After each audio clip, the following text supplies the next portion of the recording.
From WBRN Radio in Boston and on the Boston Red Network, this is special programming. We have been looking at the World Economic Forum, as many things happen in this world that are dialectic in nature. The World Economic Forum is in itself.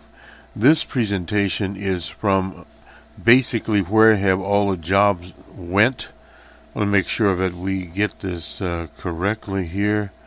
Putting jobs out of work is what they call it, but this is they developed this with a partnership with Yahoo Financial. The people that you will hear there is Dominic Barton, a global management partner with McKinsey Company in the UK, Mary Flanagan, Sherman, Fairchild Distinguished Professor in Digital Humanities at Dartmouth College, and Arlie Russell Hochschild. She's a professor of sociology at the University of California, Berkeley. She's been on numerous shows as she was on with Dr. Robert Rush, and he will his presentation about jobs also. And she wrote a book, Strangers in Their Own Land, based upon actually a 5-year study of working class in the state of Louisiana and how they looked at things in the world from their perspective. They looked at then President Barack Obama, and he was not one of them. And would their white supremacy, white privilege, or whatever you want to call it, white privilege based upon white supremacy, how far would it take them? Would they start also to lose jobs and end up where African Americans and other people of color are in the United States? Now, this is what is known as the Trump economy, basically speaking, when he talks about America first, return to quote-unquote American values, the apartheid values. Well, what we're doing here, we're mixing this with a technology. Now, the American consumer is basically 3/4 of the economy. Here, roughly 70% of the economy. In other words, it is the spark plug that fires the piston in the old engine type analogy. But what happens when you take out 15 to perhaps 30% of these jobs? And this is what this is about. We'll talk about the new Amazon store. It's not new. They've been working on it for a couple of years now. It is a store without checkout lines, without checkers. You simply walk in, swipe your Amazon application on the smartphone. Now, that can be modified in several other ways, and then you are done. You can go about the shelves and select items that you need. And as you select those items, or of course you can also deselect, it is automatically charged to your account at Amazon. Thus, when you leave the store, you are done. That is the end of that. There are no checkout lines, check-in lines, etc. This brings about many, many things. Less people at a supermarket. It doesn't mean it will be without people. Yes, there will be people. There will be functionaries. There will be cameras, sensors all around. They call this Amazon Go. Now, in many neighborhoods, they would use this, no doubt, with their Whole Food a chain that they purchased in many Whole Food type of settings. They will be able to use it with Vega, particularly with items that do not require a personal service that you just pick up, and that is the end of you. Nonetheless, it will check you into the store, and what will happen is in many things, Amazon has it now, but there will be firms that will be turning these applications out, just as IBM has been a leader in that with these self-checking type devices. They'll just add on to it. And all types of supermarkets and retail stores will have it. I've seen those many years ago, over 10 years ago at Kmart, the IBM system. In some, that was a self-checkout system.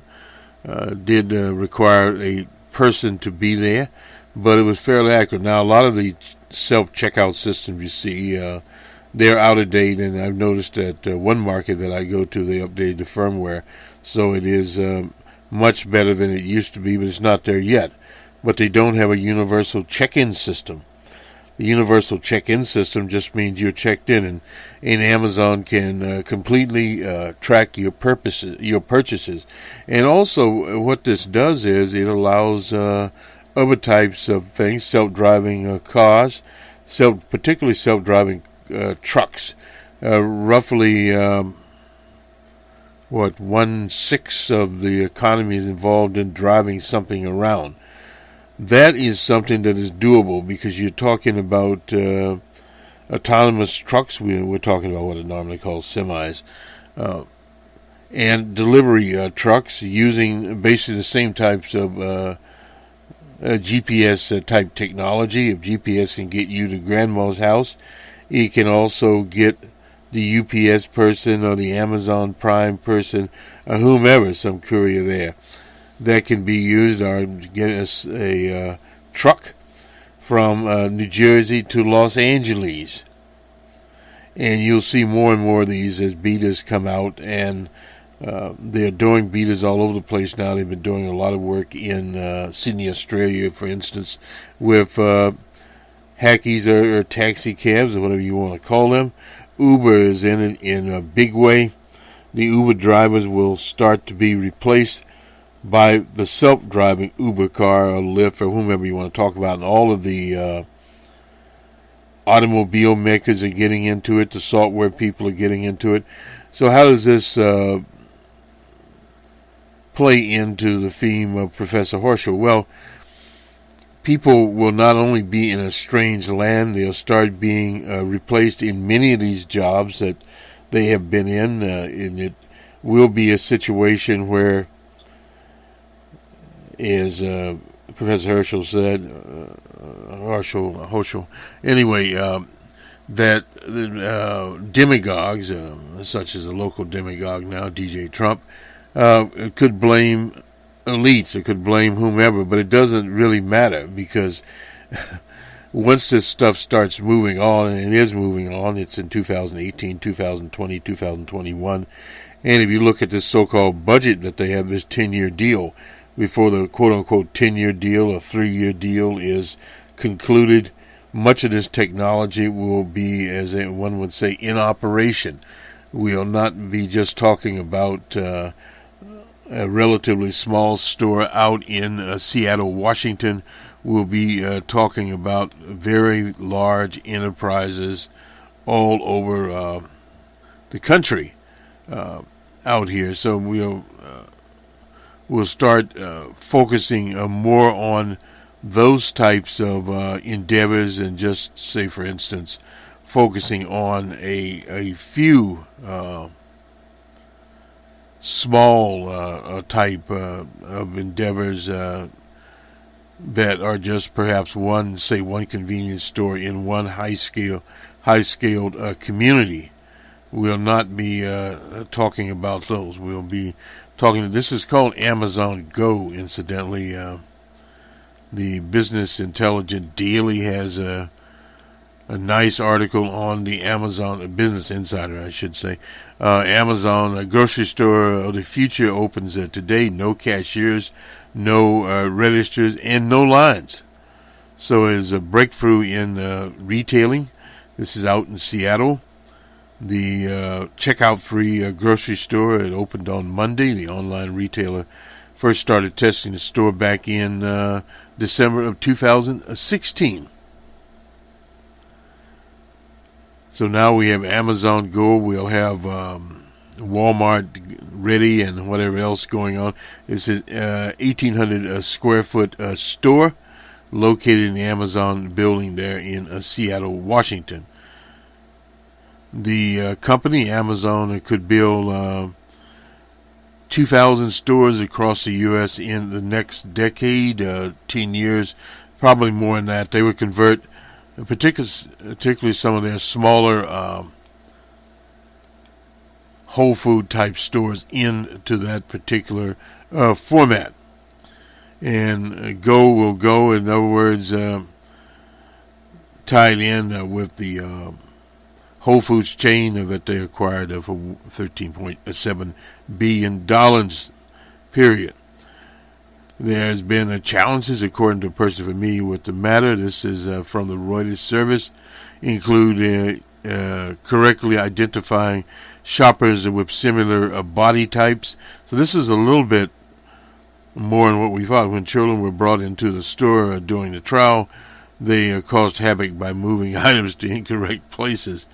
And some of the things that go, this is according to one of the vice presidents, has said in an interview that the stores worked very well throughout the test phase, thanks to a 4-year prior work. So it's been around. This technology didn't exist, he said, walking through the Seattle store. It was really the advancing the art of computing and machine learning. Now, this crept into the conversation you're going to hear, machine learning and algorithms. Now, that is a little bit different there, type of situation than just, say, self-driving cars or autonomous cars. One of the things, autonomous trucks out there, and you see more and more of these smart phone applications that are, in effect, Apple Pay or Google Pay or whatever out there, universal types. That's services that actually you go through that service and your credit card, debit card, whatever, are registered with that service. So in other words, you don't need to pull out a credit card anymore. You will have that, and the application will be set up at the market, even if they do have clerks or whatever, and you'll be able just to swipe there. That technology is already here. And let's see, ready-to-eat lunch items greet shoppers when they enter. Deep into the store, shoppers can find small sections of groceries, including meats and meat kits. Amazon workers check IDs in the store's wine and beer section. Okay, chic black cameras monitoring from above. Weight sensors in the shelves help Amazon determine exactly what people take. If people pass back through the gate with an item, or his or her associate's account is changed, if the shopper puts back an item on the shelf, we talked about it earlier, would be removed from, quote-unquote, the virtual cart. Well, those things, what happens in the betas, those things are ironed out as the beta goes on. And as they get more stores, now, right now there's just one store, but say, for instance, when you have 100 different stores, 300 or 400 different stores, particularly in different locations, then the software that is being used, it becomes much better. And in this case, it actually would be the firmware. So the firmware would be immediately modified there. So, and also pricing, one of the things they bring out here, could be changed. Now, this kind of eliminates a lot of the printing type stuff. To start shopping, must scan the Go application and pass through a gated turnstile. This would probably be in some areas, such as banks in the Los Angeles area. If in the event there's something happened, this door closes on you, like in the banks with robbers, and you simply cannot get out. You're caught in that intersection, and the authorities have to come and free you from it. So something kind of similar to that, perhaps in some areas. But it does have great potential not only for the Amazon stores, but say for fast foods. They're starting to experiment with a lot of that sort of thing now, where you have a smart application and you can pay as you drive through. Not only that, today what they have is you can just simply pre-order with your credit card, and you pick up the order when you drive free. You don't ever literally have to go to the restaurant, or you can have Amazon or someone deliver the items to you. So how does this interact with the discussion? Well, basically speaking, things would be changing. This would be for, say, convenience stores, supermarkets. All the workers would not disappear, but over time, more and more workers would disappear. And it also effectively would, machine learning, affect management, because these reports are generated and they can be easily checked by an algorithm as to what you sold, so forth and so on. The old day of the ledger, so many tens of this and so many tens of that would still apply, but it would be automatically done, and also it could be evaluated. So that does save some of the so-called back office types of things, orders generated for popular items. All kinds of matrix would come out of this. Now what much of the matrix comes out of so-called loyalty cards, that you go to a particular market or whatever, and they'll give you 1% or 2% off of your purchases or whatever. And what happens is they tie you to your buying habits, and later those buying habits are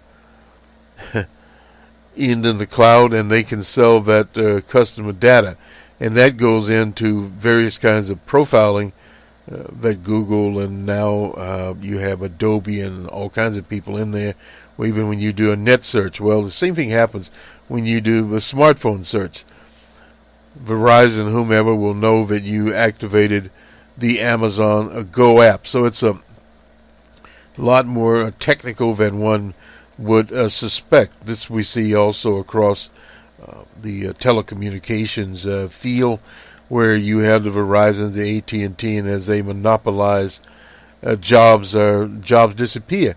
And also, and we have more and more in the phone business that people are buying phones that are not locked. And if you buy your phone online, you do not need to go to the store unless something absolutely goes wrong.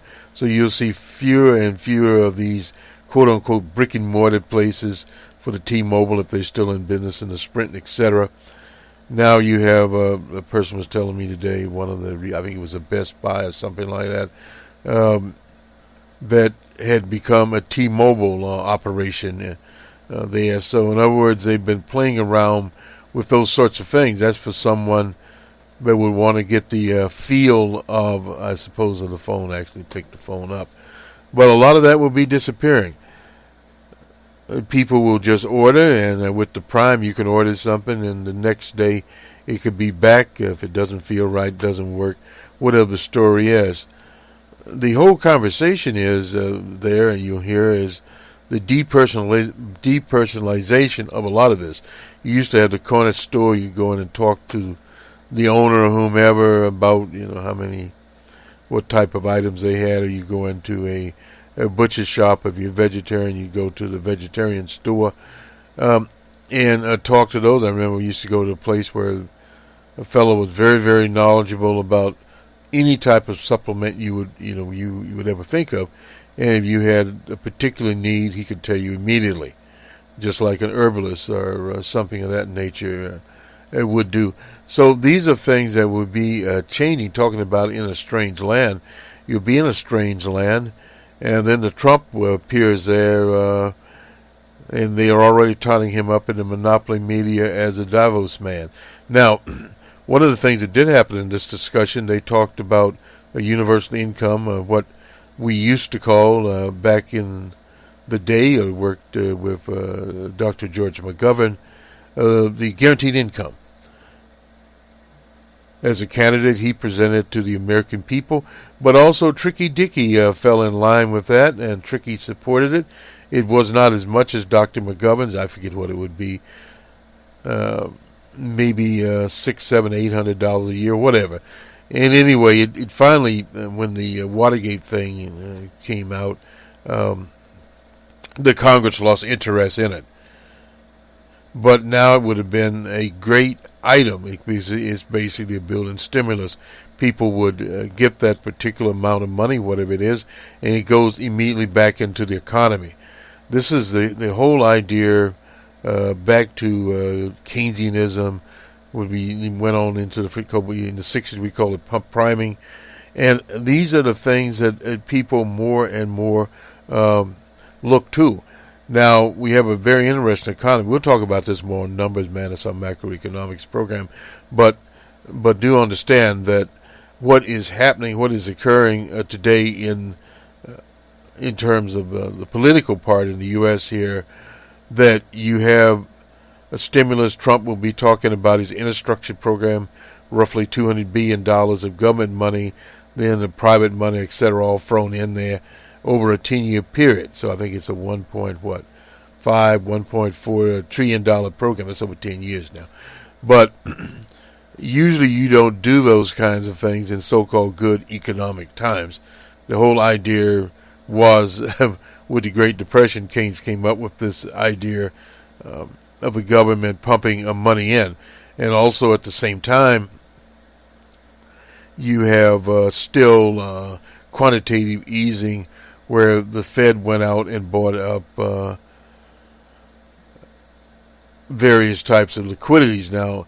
And this is also a global item that the Bank of Japan has done basically the same thing. And this, we'll have more of these types of things coming on Numbers Man across all of our platforms. And a BR on the World for the international audience, we'll be talking about many of these programs. This just happened to be one program that did not have a lot of interest. The Bloomberg people are partnering with the World Economic Forum. So there's a lot of these that just say several hundred people viewed, maybe less than 200. That's why we're bringing it to you and adding our own commentary in here. But back to income sufficiency, that is one of the things that can be used to stimulate the economy in emerging markets. They're talking about a little bit of this. Back to microfinance there, these loans, the small loans, and then they went from, instead of, say, loaning a person $300 or $400 U.S., just give the person a grant, and the grant itself will create some commerce. This is this whole idea. Here in the States, we have the earned income, they call it. I don't know why they call it earned. But anyway, it's effectively a grant back to a person that has made, he's working, or at least was forced to file a tax return that is under the federal poverty line. And a percentage of money comes back to that person, kind of like income sufficiency, but not exactly that particular situation. That has changed. But these are some of the things that are happening. And also in the economy, we have that Starbucks is raising the rates of wages of their people. So you're going to see more and more of this be going up $1 or a couple of dollars, buybacks of stocks, and how all of this works out there. From the economic side, well, you have quote-unquote good times. This is back to DJ Trump as Davos man. Good times, markets are up, but markets create bubbles. What happens when the bubble arises? Well, that'd be a debate, and we'll be presenting some panel presentations where people talk about this, and particularly about debt. China is dealing with debt, has a lot of debt there. Some other countries have a lot of debt. There's governmental debt and there is private debt. And also at the same time, if the U.S. economy continues to hum, inflation is creeping in and it will be above the 2%. Now, normally you talk about 2.5%. That's not bad. 3%, they start to get worried, and the Fed will start to raise the interest rates. Now, what happens when interest rates are raised, particularly emerging markets that borrow money? They borrowed at a lower rate and are forced to pay back at a higher rate. And this is one of the things that will also happen in business too. If you borrowed at a lower rate, you are paying it back at a quote-unquote higher rate. And if that is not factored in, you're going to have some problems. So in other words, you can create too many jobs or opportunities out there, and really you don't have any control over that. So you have all this stimulus that they're trying to put in the economy. They have that, and they also at the same time, they had a tax cut. Now, granted, these things, the basic effects are 1 or 2 year effect. In other words, this year, 2018, and into some 2019, they've got the relief. You'll see this, but what do you do 2-3 years out, or perhaps before that? So this is some of it. Let me just finish this up. Now the 24-year-old Trump appointee is stepping down. This is some character that was in a indie campaign. His name is Taylor Weinenkopf. Weineff. He recent college graduate, was in some Republican thing on campus there.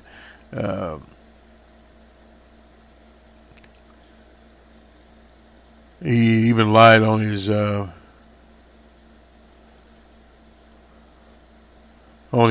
resume. He maintained he had a master's degree from Fordham, although the university said he had not completed his coursework. Well, that's just part of what happened. But his promotion to the deputy chief of staff and his only professional experience after college was being a political appointee. He was working in the Trump campaign. Now, he was going to be the national drug control policy senior post there, director there, whatever. So in other words, one goofy person after the other. That was from the Washington Post. There's also an article, a lengthy article here on presidential illnesses. After this doctor said that Trump was in excellent health, etc., etc., and he's taking statins. Now, some of us that take statins, and there's a whole argument about statins. Statins do reduce cholesterol, but at the same time they have effects. Some people say that you should take, including my cardiologist. Why do I have a cardiologist? Well, I have hypertension. But anyway, CoQ10, and there's not a judgmental thing on the outcomes of that, but they go back talking about various presidents that have are no longer out here and had serious problems, and we know Roosevelt had problems, but they relate this to what Jackson was talking about, Grover Cleveland, his lesion in his mouth. That was in 1893. He was sick, so they determined that he had mouth cancer. So on the 4th of July weekend, he boarded a yacht in New York, bound for Cape Cod. And they actually operated on him, removed 5 of his teeth, and a part of his jaw, and the upper left part of his palate. So they did all that, and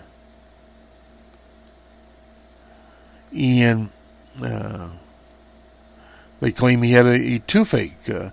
25 years later, they reported it. The doctor named Keene published an essay at the time in what was called the Saturday Evening Post. And he later died, I believe, after he left office. If I read this article, figuring out what's told anyway. 25 years later, it all came out. They mentioned another president here, Chester Arthur. Chester Arthur, he suffered from Bright's disease, a kidney ailment that killed him a few years after he left office. So, George Washington almost died from influenza, and he had a massive boil on his ass. They took care of that one. But, and he didn't want to say where it was back in those days. Today, it would have been on everything, so to speak. So, in other words, these are just stories here of various presidents along the Grover Cleveland, Woodrow Wilson, who was bedridden most of the time. They didn't say much about that. Warren Harding was a friend. Of course, Harding died of a heart disease. They claim he had indigestion. He died of a heart attack. Died 2 years into his presidency. Some people said he was actually poisoned, but don't know. I don't know if they dug the body up to check it out or not. But President Roosevelt was a congenital heart failure at the time, and he got reelected and died 3 months after his reelection. So he did manage to get reelected. So there's a whole. The article goes out and says a huge gulf between how we see medicine now, and say in the 50s. No doubt about that. Some guy named William Hitchcock, he's a professor at the University of Virginia, off of forthcoming. Oh, it was Eisenhower had his heart problems, and they just told him to rest. And his wife to keep him warm. That was out in Denver. History of American presidents has been a history of older men, and for centuries the explanations that older men had health problems. The first half of the 20th century, life expectancy for an American male hovered around the 50s and a low 60s. The average age of an American president is 55. Perhaps the country was more forgiving of ill health in the president when it seemed as something unavoidable, the byproduct of age rather than something else. Said the 25th Amendment, when the president dies unable to serve, wasn't even ratified. That was ratified in 1967. There, and of course, they mentioned John F. Kennedy had Addison's disease, back pain, and colitis. Not to mention a physician named Dr. Feelgood, who had amphetamines. They just basically handed out amphetamines back in those days, and you'd be happy, is one way of putting it there. So today a little bit different there, but you can still get the amphetamines. The doctors say what they want to say. Presidents are not required to release their medical records, just like they are not required to release their tax returns. In the modern era, many have done so anyway, resulting in 1992 that Bill Clinton suffered from allergies, mild hearing loss. He was a musician, and a left knee ligament strain. Well, I remember when he was literally riding around in a wheelchair, and they would hoist him into Air Force One, and then he would be on crutches.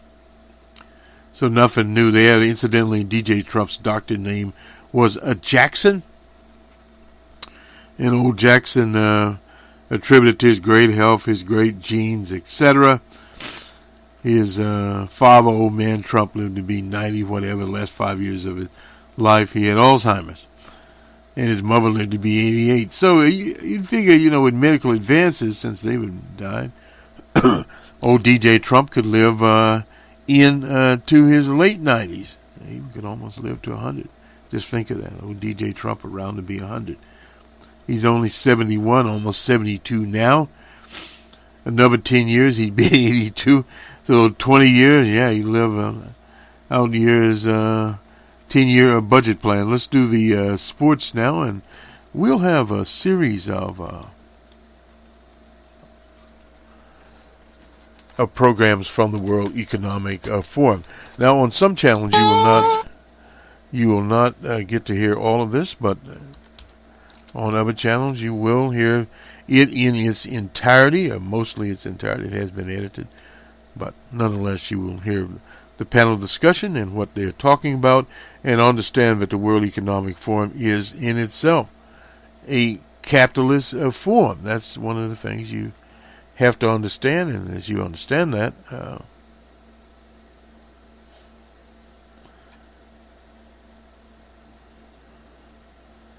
you become more cognizant of what is going on in a modern capitalist world. no matter how, as they say, benign they present it to you, it has its limitations out there, and the limitations are now becoming to be much more pronounced. This is part of the rationale that people presented when they were talking about deflation. This is something we don't necessarily want to talk about today, deflation, but deflation is one of those items that is symptomatic when prices just stubbornly refuse to go up, and it is much more severe to deal with than inflation, excuse me. So in other words, we get into some very complicated matters here with the economy, particularly as we deal with machine learning, robotics, etc. That is coming, and it's part of the Google empire. When you basically, Google is not a search engine as much as Google is an ad engine. So you have to look at it as that. Nonetheless, the Pelicans were at the Hornets. Pelicans 101-96. In final overtime, the Jazz were at the Pistons in the Motor City. Jazz 98-95. The Suns and the Pacers in Indiana. Pacers 116-101. The Bulls and 76ers in Philadelphia. The 76ers 115-101 for the Bulls. The Raptors and Hawks in Atlanta. Raptors 108-93. The Rockets and Mavericks in Dallas. The Rockets 104-97. The Spurs and Grizzlies. Spurs 108-85 for the Grizzlies. The T-Wolves and the Trailblazers out in Oregon. Trailblazers 123-114 for the T-Wolves. The Celtics and Clippers in Los Angeles. Celtics win that game 113-102. On to college basketball, euphemistically called men's basketball. No, we'll have to start bringing the women's one in here. But anyway, Marquette at Xavier. Xavier 89-70 for Marquette. Temple and Cincinnati. Cincinnati 75-42, a blowaway game there. And they're number 9, Auburn number 19, and Missouri. Another blowaway, Auburn University 91-73. South Carolina and Florida. Florida is 20, South Carolina 77-72. And in an overtime game, Nevada and Wyoming. Wyoming 104-103, 1-point game there. And finally, Rhode Island, number 24, and Fordham. Old DJ Trump School, 78-58, 20-point game there. On to the National Hockey League. The Maple Leafs and Blackhawks. Maple Leafs 3-2 in the final overtime there. The Kings and Flames. It rhymes together. Kings out of Los Angeles and the Flames out of Calgary. Kings 2-1 in the final overtime there. Those were only 2 games in the National Hockey Association. We'll see you on the Boston Red Network as Boston Red on Friday Java, our long magazine program. The same day that old DJ Trump wants to become the Davos man. Now, this is very interesting. The whole idea of the Davos meeting is a global economy, a global world, and here comes America first. So in other words, they've got an American skeptic or European skeptic trying to make the person the keynote speaker. The keynote was President Xi, the president of China and titular head of the Chinese Communist Party, was there last year. So this will be a very interesting situation. We'll be analyzing that all weekend from several different angles. And we'll also see on Numbers Man. We'll have a number of Numbers Man programs. That's our macroeconomics program up. And analysis there. We'll have a special one on this Trump operation.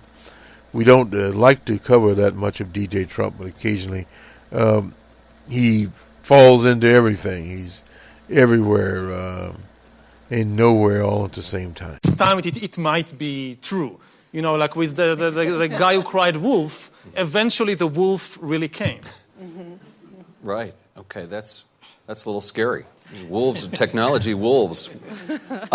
So, Arlie, let me ask you, I'm asking broad questions first, then we'll sort of drill down. Let me ask you, what is the state of things right now? Do you consider us to be in a crisis in terms of matching work with humanity?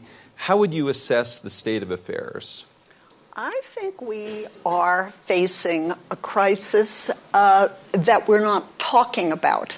I don't feel that either in the United States, at least, left or right, are really saying, hey, automation is here. We need to look at France, let's say. We need, continuing education. So it is a crisis, and my fear is that some political leaders will use the anxiety that crisis creates to blame people who are not at fault, like blacks and immigrants. Okay. CVK, I want to ask you a little bit about, maybe talk a little bit about what your company does, and then also give us a global perspective. How equal is this change around the world? Yeah. We at HCL Technologies, we are one of the fastest growing IT services companies. About $8 billion, 120,000 people, primarily all technology services talent is what we have. And as I kind of look at this problem and then want to narrowly focus on technology industry, I think the wolf is not going to come. That's really the strong belief that I have. And it's really, if you look at every technology company, there is a huge shortfall of skills. We are not able to hire the right skills, whether it is data scientists or cybersecurity specialists, even to do change management, even to do program management in a modern context. It's so difficult to get the right talent. And every company, probably there are more than 1 million jobs in the technology sector, which is not getting fulfilled with the right level of talent. So I do believe in the technology industry, the narrative is very different. Instead of looking at job losses, it's really about how can you reskill and how can you get people much more capable to deliver to the new demands of the day. I would say that. Great. Mary, I think it's safe to say you're a creative person. And so I want to ask you, the kind of big question for you is, are we limiting ourselves in the way that we conceive of work and the way that human beings can think about work? What can we do differently in terms of how we think about behavior and work? Well, this is a really great question because it builds on history, right? I mean, if we didn't have this notion of 9-to-5 work before, and we have it now, we could see changes that are unfamiliar forms of work. So, for example, thinking about new technological partnerships with groups of people working independently who might not be in a corporate structure, cooperative forms of new initiatives. Like I think we're going to be seeing a lot of different formats for corporations and companies that we don't actually have a good understanding for now. But and I think we've seen this in also the push towards the handmade. With the automation and with advances, we also will have a return to the kind of boutique fetishization of the object as well. So let us not forget the kinds of new markets that will be emerging as we have more capacities. We'll also have more need for the human in some places. I want to continue with you a little bit, Mary, and I know you do a lot of work with AI. Mm-hmm. And can you talk a little bit about how AI impacts work? I mean, we all know, okay, technology is displacing jobs, right, or changing them at least. But how is AI affecting jobs and work? Well, I mean, AI is one of the hot topics at the whole forum. So I'll only speak from my perspective on this, which is, I think we have this discourse about AI in terms of automation and kind of moving some simple tasks along. This is beyond kind of like big data and other forms of new knowledges that can emerge from AI. So we have lots of different levels at which AI is operating. For me, what's interesting is to figure out how the human matches into that equation. I don't think AI necessarily replaces, it's not like the job replacer or the job killer so much as this job, in some cases automation, but in other cases it'll act as a partner or improve jobs or improve work, what you can do. My worry, of course, as a humanist is to go back to how are we preparing people to think about this? How can we take someone who's working at a grocery store and help them retool into another kind of work? And then what does society look like in that equation? And those are really tricky areas I don't think we're prepared for in terms of how we even conceive education and preparation to live in our society. Just two notes, by the way, in terms of audience. Number one, the audience here, we will be going to you all for questions at some point about 30 minutes in, so get ready with questions, number one. And number two, I want to welcome everyone who's watching this panel on the live stream, which we are streaming all across the world on Yahoo. So Arlie, I want to talk to you about your book, Strangers in Their Own Land, which is, it sounds like a really fascinating study and work that you did, where you went to Louisiana and talked to people who, I guess you could say, were feeling disenfranchised to a degree. What did you ask them, and what did you find? Well, I spent 5 years first getting out of my bubble from Berkeley, California, and finding an equal and opposite bubble in southern Louisiana among blue-collar whites, many evangelicals, and really trying to take my own alarm system off and cross what I call an empathy wall, so I could really hang out with them and see what meanings, what feelings they had that underlay their politics. At the time, I didn't know that they would become ardent Trump supporters, but it turned out that that's who they were. So what I found, I'll just back up to say I started with this red state paradox. How could it be that across the U.S. it's the poorest states, the states with the worst health care, the worst education, the most disrupted families, who take more money from the federal government in aid than they give to it in taxes, and yet they revile the federal government. Big Tea Party, they want to reduce the government.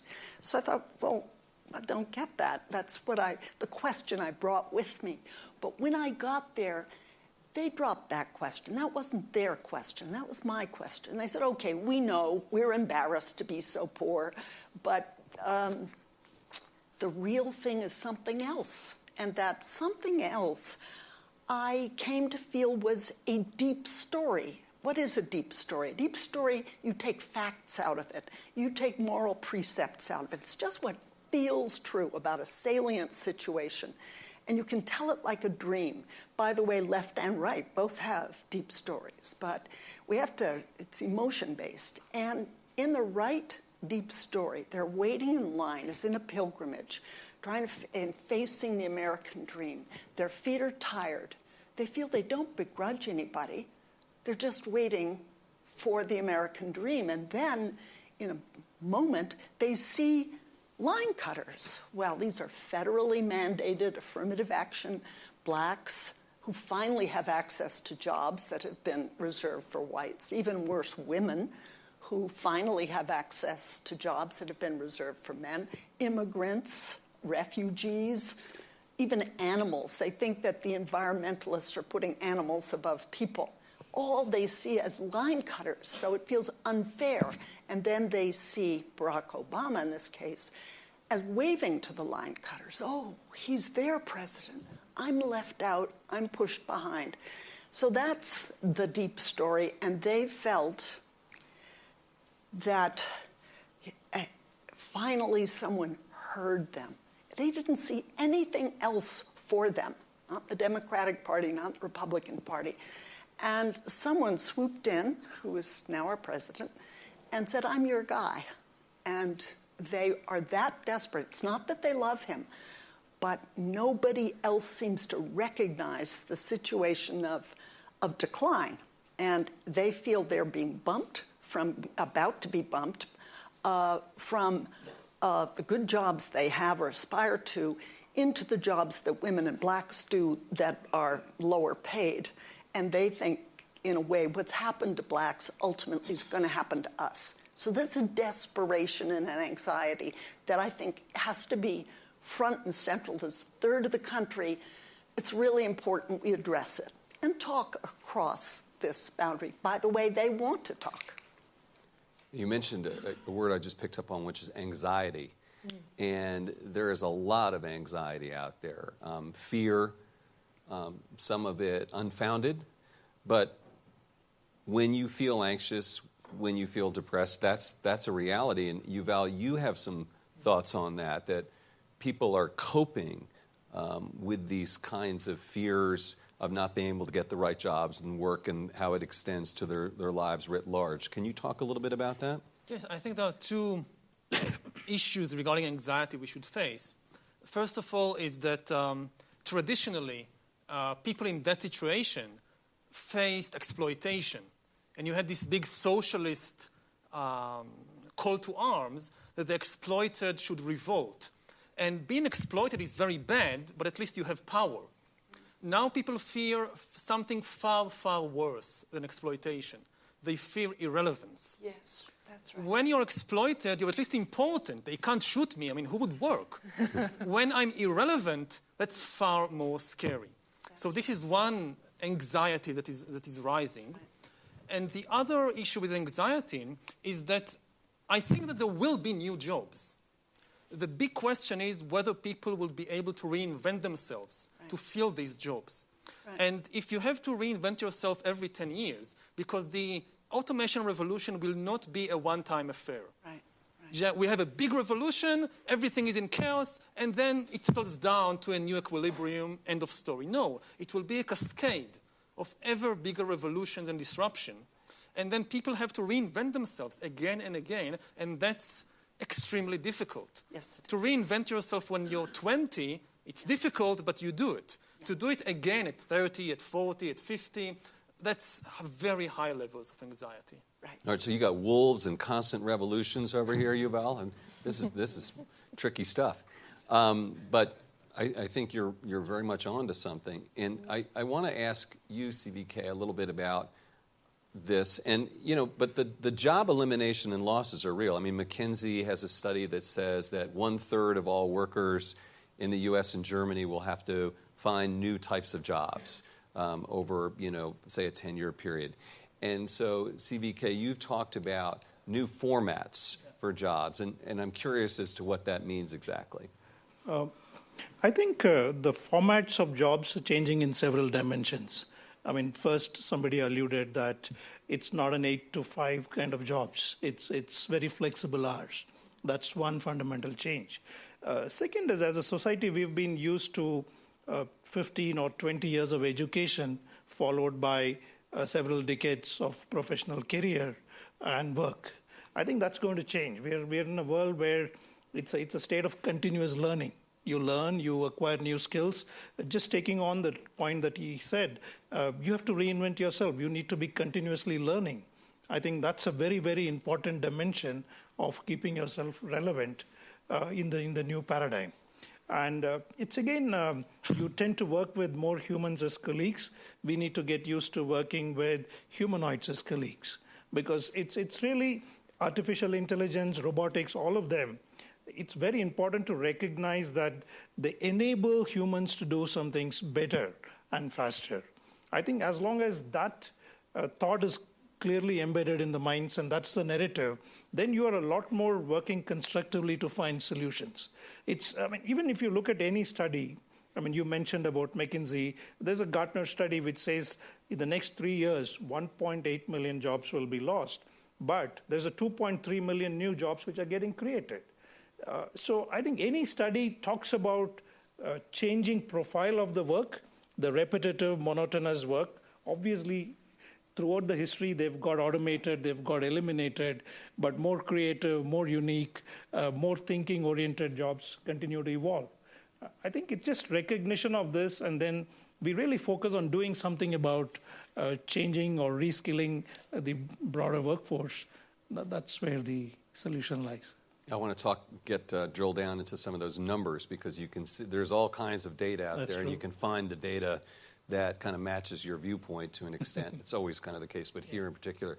Let me ask you just point blank about outsourcing, because this is what you do. And is outsourcing bad for developed countries and good for developing countries? Net, pure and simple. Okay, absolutely not. I think if you need to look at outsourcing in different colors. If you look at the technology industry, today every business is getting reinvented with technology at the core. The technology intensity in the industry is growing tremendously and even exponentially. So I think outsourcing is truly creating jobs, because your ability to address or serve the needs of the technology intensity that's really in the play in every enterprise is the core of creating more white-collar jobs. And I think we are a big enabler. We are probably the only industry which is bringing in a lot of young talent and really making them better equipped to deal with the technology requirements that the future is looking at. Okay. Mary, I want to ask you about gender and jobs and the future of work. Oh, yeah. Yep. It's a question. Will women be hurt more or less with the changes coming to employment, do you think? Well, I mean, that's the big fear for most people engaged in any kind of, looking at the biases in our systems.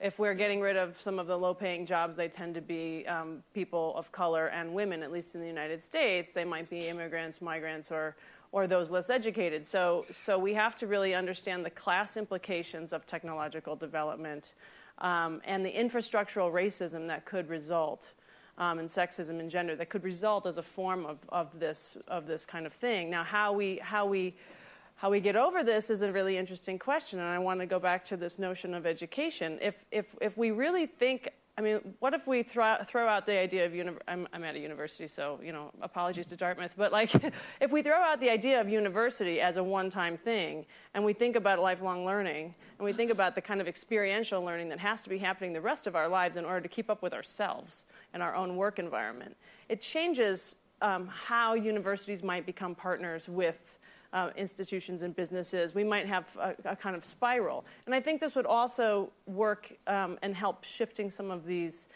class issues, because right now we don't have a huge section of the population even attending college. It's not relevant. How do you make it relevant? It's necessary to work it's the backbone of the infrastructure of society, right? So I think shifting the role of education may be a dire need really quickly, actually. And I don't think institutions are thinking this way at all. We're thinking about online learning and expanding skills, but it's really these mindset. How are you going to create a creative class? That's something that doesn't happen in an online class of clicking your buttons. This is something experiential. It's lived. We really need to retool and reinvest in our learning situations, whether they be universities or some other model. You mentioned lower skilled jobs being displaced and maybe women being disproportionately represented in those jobs. And one job that comes to mind that I think is front and center this week is cashiers at stores. And I'm saying that because I don't know if you guys saw this, but Amazon opened up its first cashierless store. And at first when I saw that, I said, oh, I'm familiar with that. I've seen that in the airports. You just check out yourself. But it's not like that. It's a lot easier because, I don't know if you saw this, but it's with the app, and you have Amazon's app, and you scan the app when you walk into the Amazon store, and then you go into the store and you just pick things off the shelf and walk out. Yep. And it scans the things that you are walking with. So it's much easier, because I always found those self-checkout things to be very clunky and slow, and that's a first-gen thing. I always go to the cashier because the cashier's faster. Yeah, than you are. Yeah. Which is job security. Yeah. But this Amazon thing is not job security. And let me see here. There's 3.5 million cashiers in the United States alone. Think about that. And then another one, which is at risk, we'll talk about jobs at risk, are truck drivers.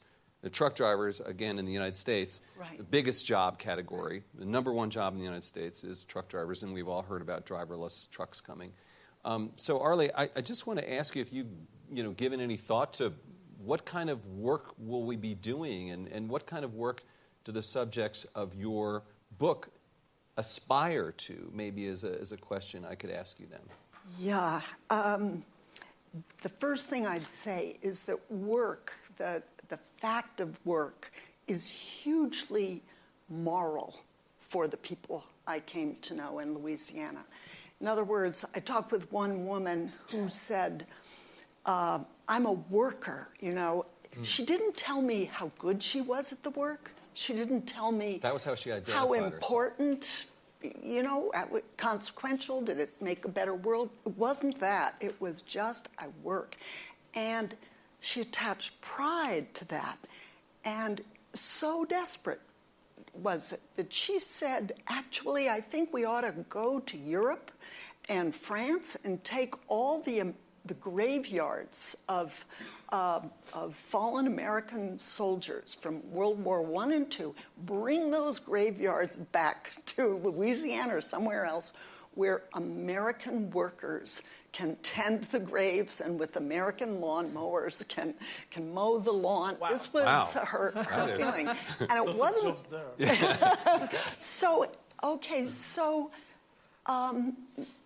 and she looked down on people. This is the other side that's really important, on people who did not work.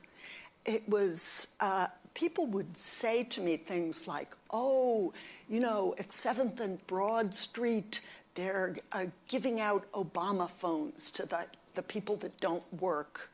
These are phones. Go look, as if this was a shame spot. This is the people that don't work, they go there. Or another grocery store, when they get their welfare checks, they buy chickens over there. You should go over there and look. What was I being told to do but to experience the shame that they attach to non-work? So you're talking about a change of mental set, and you too, that we have to reschool ourselves. But the people I'm talking to, the Trump supporters, are... they're not ready at all. And I would add a gender point, that I think part of what I saw being tapped is a crisis in manhood. Yeah. I think that Donald Trump has tapped into some anxiety again, that men are feeling even more than women. And that I know there's some research done at Berkeley that indicates that first-generation college students, should I go to college or not, women are more likely to say, okay, do I dare accumulate the debt? Yes, I do. And it's the guys who say, no, I don't dare go to college because it would cost too much, and they're staying in the blue-collar avenue. Well, that's the most vulnerable avenue. So I think we have to look at men as in crisis and anxious and find a solution. No, I think you're spot on. I mean, especially younger women are particularly achieving more, that generation, the Gen X and Gen Z. And by the way, I also want to make a point that, I'm sorry if we're talking a little bit about the United States too much, but I think that all of these trends that we're talking about apply to Europe and other parts of the world as well, particularly Europe. It's developed countries. I mean, you've seen the same political reactions and traits and trends in Europe, in many countries in Europe, that you are seeing in the United States. So it's sort of metaphorical and emblematic that way. Yuval, I want to ask you about humans and work again. What work are humans best suited to do? And what work makes the most sense for humans to do now and in the future? Oof. I'll give you the hard one. You keep coming back with the wolves and the revolutions, and so I'm giving you the hard ones. Well, a lot of what people do is just not recognized as work. Like raising kids, it's not recognized as work. You can just, change the label and say, oh, there is plenty of work for everybody. It's just whether you recognize it as such or not. And certainly much of the work that people do today or in the last century or two, it's definitely not in their nature to just stand like Charlie Chaplin in a big factory and just screw something all day. We are as we evolved as hunter-gatherers, we are much more adapted to go to the forest, look for mushrooms, climb trees, and things like that. But who does that today? So there is no. I mean, we are beyond the point when you can say there is a natural human work or there is a natural human job. The lines keep shifting, especially not just as AI is developing. I think there is far too much focus on AI and robotics when we talk about the future of the job market, and we should pay equal attention to what is happening on the biotechnological front, and especially to our ability to decipher human beings, decipher the human brain. A lot of jobs depend on the ability to understand human emotions. I mean, even to just, driverless car, you need to understand these pedestrians. How are they behaving? Certainly, if you want to replace, bankers or social workers, you need understanding of human emotions. And the big revolution, which is happening in parallel with AI and machine learning, is deciphering the human brain. And we could reach a point in the not-too-distant future that AI could have better emotional intelligence than human beings. They won't have consciousness. They won't have feelings of their own. But if you accept what the life sciences are telling us, that emotions are just biochemical algorithms, they are not some metaphysical spirit, then we are very close to the point when an AI will have better emotional intelligence than human beings. So what are we left to do then? That's the big question. This is the question of our panel. Exactly. Well, so I'm asking, you have to answer. I mean, so we talked about this. We talked about these jobs, and we talked about this back in our prep session. What jobs is kind of a parlor game, okay? What jobs are vulnerable, what jobs are not? Go ahead, I'm sorry. One, again, just thinking in a slightly different way, is we don't have to protect jobs. We have to protect people. Yeah. I mean, you could have scenarios in which you ditch jobs. I mean, most jobs are not worth keeping. I mean, who wants to be a cashier in all his life? I mean, this is the meaning of my life. I'm a cashier, and I don't want this. I mean, sometimes I have to do it, but it's not like something, we have to save the cashiers. So we really need to protect the humans, not the jobs. And the crisis here is a crisis of meaning, not of employment. That's right. If you can solve the crisis of meaning, then you can forget about jobs. But there's also, did you want to say something? I'm sorry. No, okay. Okay. There's also a political question, though, and that maybe this is linked to, which is universal income. Right. Right? Right. And let me ask the audience, how many people believe in universal income? That would Some be people, we can... 5, 6. Yeah. A lot of people do, but a lot more people don't. So is there anyone who wants to talk about universal income and why it's a good idea? Women. We'll get to that. Maybe we'll get back to that. I just think, I think that's a really interesting point. CVK, I want to go over to you and ask you then, though, what jobs do you think are the most easy to replace and what are the most difficult to replace with technology? I think at the very basic level, all the jobs that the left brain does is something which can be automated. And the right brain is where you will find it very, very difficult. It's emotions, while you can describe it as chemical reactions, to understand and decipher and for the technology to evolve, it's really a long way off. So it's the creative, unique jobs which need a lot of thinking. I think pretty much the right brain is what is not replaceable, I would say.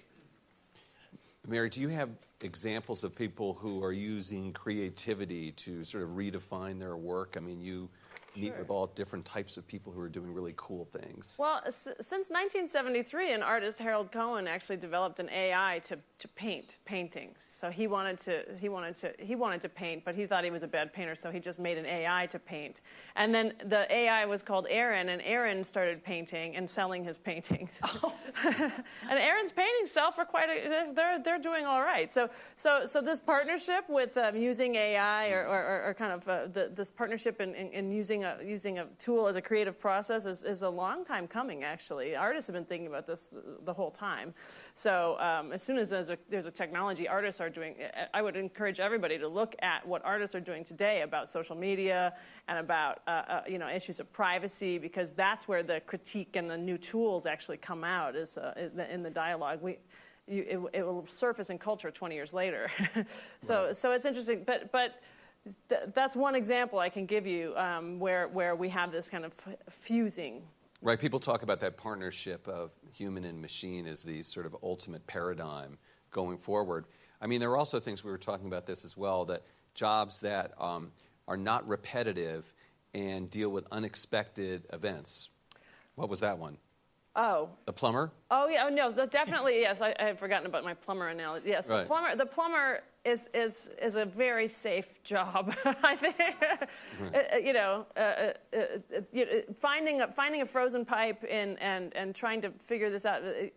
Plumbing is not standardized. Anything that's not standardized and very difficult to kind of parse, I think, is on the way to humans being able to be a little bit more apt at that particular position than a computer. Although never say never, Right. I mean, the technology will always surprise us as where it comes in and is very useful and where it isn't, and that's, again, great. But I don't think that there's a burning desire to make AI be replacing artists. It's not like that's the forefront of the jobs today. I'd be more interested in thinking about could you automate project management?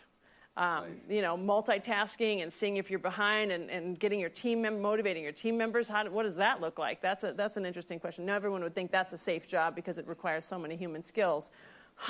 What would that look like? So these thought experiments, I think, help us try to see where humans are strong at particular positions and also the ethical questions. Anytime there's an ethical questions, humans need to be there to be deciding those ethical questions. I've seen algorithms with ethical questions in Silicon Valley, and sometimes they work and sometimes they don't, which is maybe not a good success rate when it comes to ethical questions. But it's true of humans also.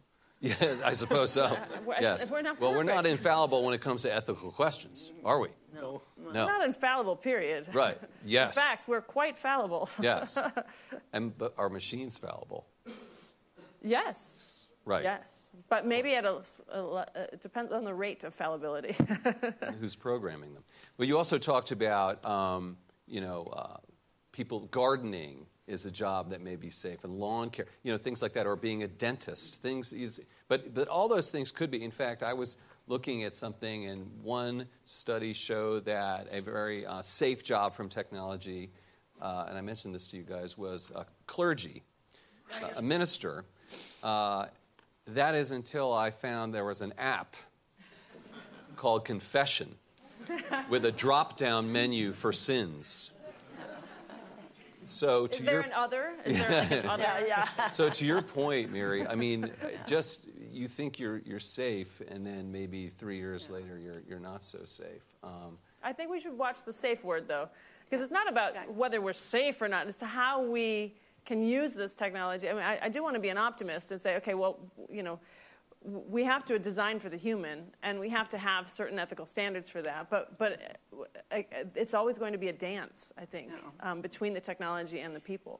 And where I was hanging out in Louisiana, religion is hugely important. There's a church at every block and big mega churches, and I don't think they would use this app. And the more anxious they become about the loss of a moral self and meaning, the more they would turn to church, I think. Or the other thing they turn to is opioids and drugs, sadly. And then that becomes a whole other place, sadly, of job creation, which is people who work in addiction and first responders in your state of New Hampshire That's right. are very, very busy because they have a huge heroin, fentanyl, and opioid problem in that state. And maybe, it's a growth category, but it's kind of a sad one. Right. I want to ask you, Arlie, a little bit about the government, because that was sort of a key issue for the people in your book. And can government be a source of help for people as they transition to other jobs? There was a program in West Virginia where they were trying to help coal miners become coders. Right. And it sounds a little silly maybe, but No. a lot of people signed up. There were 50 openings and 700 people signed up. That's my next project, actually.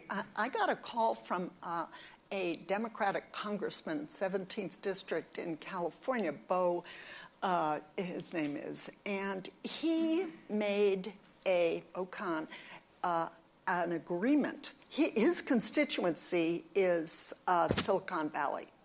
And he said, half my constituency are Asian, I'm Asian myself, and he made a deal with a Republican congressman from Paintsville, Kentucky, whose constituency are unemployed coal miners. And what they have done is set up coding program, takes 30 weeks, you get $400 a week, and are promised a $40,000 a year job if you succeed. The first 30 students have graduated, and they call themselves now Silicon Hollow. So they're staying right there in Kentucky. They don't want to move, but they're doing coding for apps for cell phones. So will their jobs be automated out? Well, maybe eventually, and are older people graduating from these courses? I'm going to find out. But it's a start, and I liked it that it seemed bipartisan and forward-looking. And incidentally, in Paintsville, Kentucky, there's an opiate addiction, huge problem. Right. And presumably this could help with that. You mentioned Asia, and I want to talk to you, CVK, about that, and government policies in the two most populous countries in the world, India and China. And I would maintain that jobs and having a robust job economy is a policy/obsession of the Chinese government. Yeah. And I'm wondering what your take on that is, and in India as well. Is that an obsession for Prime Minister Modi?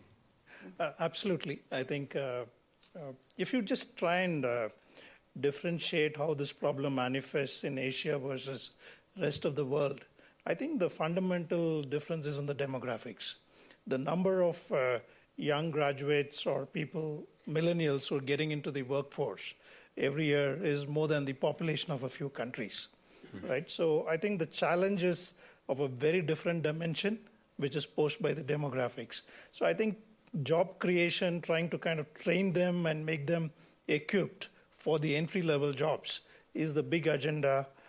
I'm sure it's a big agenda in India, and so is the case with China as well. Yeah, in China. And I think go ahead. all of them have a role to play. The academia has a big role to play because the nature of education is quite not aligned to what the job requirements are.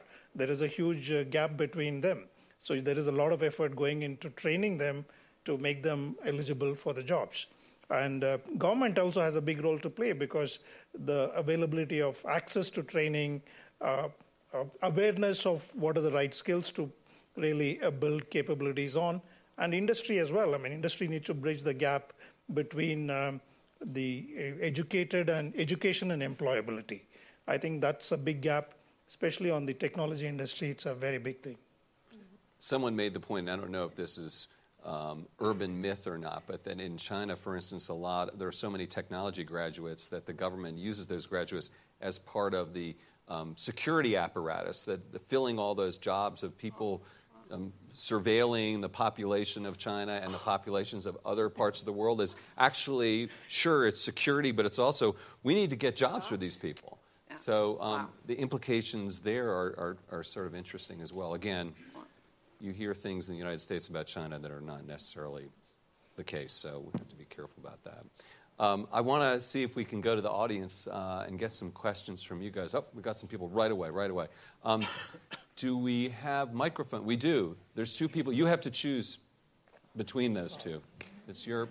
Okay, he did it. Please. Good afternoon. I'm a global shaper from Kazan. My name is Leysan. I'm also from educational system, and I'm an associate professor in university, and I have a question. How and who should change our traditional educational system? And could you please describe ideal future educational system and how it will looks like, in your opinion, maybe? I want to say very big thank you to you for incredible discussion. Thank you. We have two academics here. You guys both want to answer it? One at a time. Okay, Go ahead. I'll sing. Yeah. Or anyone else. You can. Three academics. Yeah, we have I'm sorry, three Yuval. academics. You too. Yeah. So many academics. Right. I'll start because I'm verbose and I have really clear things to, hopefully clear things. So I've been advocating since I've been at Dartmouth 9 years, and I've been advocating that we throw out classrooms and just throw out the whole notion of the way we learn. And we teach in project teams and tackle real-world problems that also include philosophers, social scientists, hard scientists, technologists, and we just go around, and artists, and work as project teams doing a whole curriculum in this kind of way. So that's been my proposal. No one's listening to me, but it's great. I propose these things, and I really do believe that we need to reshape even not only the way that disciplines work together and specialties and generalizations for 21st century skills. We call these, things like creative problem solving, things like even the wow factor, being excited about things is like a kind of skill. We don't need information. We need information retention. We need cross-disciplinary thinkers who can grab onto solutions. But I also, there's that sense, but it's also about teamwork. And I wanted to get back to this whole, we haven't traditionally, at least in formal United States learning structures, emphasized teamwork. And I know that that's different around the world. But teamwork is really still very uncomfortable for students and very untrusted and difficult to assess. And obviously, I also do game design, and those are very team-based kinds of things to do. So teamwork is still something, it should be a natural thing that is a part. Humans are social creatures, whether we like to think about it or not. So that was a cell phone, I don't know. Good. All right. Just not hiding, I could do that too as a social creature. But so that's one proposal for you. Yuval, you have anything to add from the University of Jerusalem? Go ahead, Arlie. I love what you just said, Mary. That really sounds very exciting. What I would add to it, I think, is the idea of universities getting out of their moral bubbles. There is a big split between people who live in rural areas who resent the elite class, and then there are universities who produce the elite class, and a sense of, wow, you're so special. You were chosen to study at Oxford or Harvard or Berkeley. And we've got to get rid of that. We need exchange programs between rural and urban universities. Berkeley is now trying to get an exchange program with University of Mississippi, for example. I think more of that to break down the sense of isolation and othering. So I would add that and the idea of continuing education. Anything you want to add? Yeah, just that any solution will have to be lifelong education, which breaks the sharp divide between the school and real life.